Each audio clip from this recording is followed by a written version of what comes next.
Hello welcome to my YouTube channel. I hope everyone is okay there. ഞാനും അമ്മയും കൂടി ഇന്ന് കാടാമ്പുഴ ക്ഷേത്രത്തിലേക്ക് പോവുകയാണ്. അപ്പോൾ അതിൻ്റെ കുട്ടി വിശേഷങ്ങളൊക്കെയാണ് ഈ വ്ളോഗിലൂടെ പറയുന്നത്. ഏകദേശം ഒരു 4:30 ആയപ്പോഴേക്കും ഞങ്ങൾ അമ്പലത്തിലെത്തിയിട്ടുണ്ടായിരുന്നു. അപ്പോൾ നാളികേരം ഞങ്ങൾ അവിടെ നിന്നാണ് വാങ്ങിയിട്ടുണ്ടായിരുന്നത്. കാടാമ്പുഴ ക്ഷേത്രം മലപ്പുറം ജില്ലയിലാണ് സ്ഥിതി ചെയ്യുന്നത്. മുട്ടർക്കലിന് വളരെ പ്രശസ്തമായിട്ടുള്ളൊരു ക്ഷേത്രമാണ് കാടാമ്പുഴ എന്ന് പറയുന്നത്.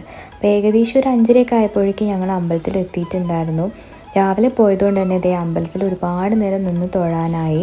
അമ്മമ്മ ഒരുപാട് നാളുകൾക്ക് ശേഷമാണ് അമ്പലത്തിലേക്ക് പോകുന്നത്. അതുകൊണ്ട് തന്നെ അമ്മമ്മയ്ക്ക് ഭയങ്കര സന്തോഷമായി ഒത്തിരി നേരം ദേവിയെ കാണാൻ സാധിച്ചാൽ. ഏകദേശം നേരം പുലരുന്നേ ഉണ്ടായിരുന്നുള്ളൂ. അപ്പോൾ ആൾക്കാരൊക്കെ ഭയങ്കര കുറവായിരുന്നു. അപ്പോൾ ഒരുപാട് നേരം നമുക്ക് വൃത്തിയിൽ തൊഴാനായി. പിന്നെ നമ്മൾ അതിനുശേഷം അമ്പലത്തിൻ്റെ ഫ്രണ്ടിൽ കുറച്ച് നേരം ഇരുന്നു. ഇതൊക്കെ മോർണിങ്ങിലുള്ള കാഴ്ചകളാണ്. അമ്പലം ഇപ്പം റിനോവേറ്റ് ചെയ്തതുകൊണ്ട് തന്നെ ഇപ്പം ഒരുപാട് ഭംഗിയുള്ള ഒരുപാട് കാഴ്ചകളുണ്ട്.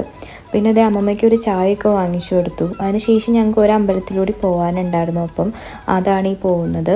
അത് ഞങ്ങൾ പോയിട്ടുണ്ടായിരുന്നത് ഈ കാണുന്ന തിരൂരുള്ള തൃക്കണ്ടിയൂർ ക്ഷേത്രത്തിലേക്കാണ്. അതൊരു ശിവക്ഷേത്രമാണ്. ഒരുപാട് പഴയ ഒരു ശിവക്ഷേത്രമാണത്. ഒരുപാട് പുരാതനമായിട്ടുള്ള ഒരു ക്ഷേത്രം നമുക്ക് പറയാം. അപ്പോൾ അവിടെ റിനോവേഷൻ വർക്ക് നടന്നുകൊണ്ടിരിക്കുകയായിരുന്നു. ആ ഭാഗത്തൂടെ പോകുമ്പോൾ അതുപോലെ ഒരുപാട് പഴയ വീടുകളൊക്കെ കാണാൻ കഴിയും.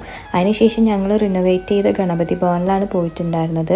അവിടെ ചെന്നിട്ട് അമ്മയും ഭട്ടൂരയാണ് കഴിച്ചിട്ടുണ്ടായിരുന്നത്. പിന്നെ ഞങ്ങൾ മസാല ദോശയൊക്കെ കഴിച്ചു. സോ ഇത്രയൊക്കെ ഉള്ളൂ. Thank you for watching.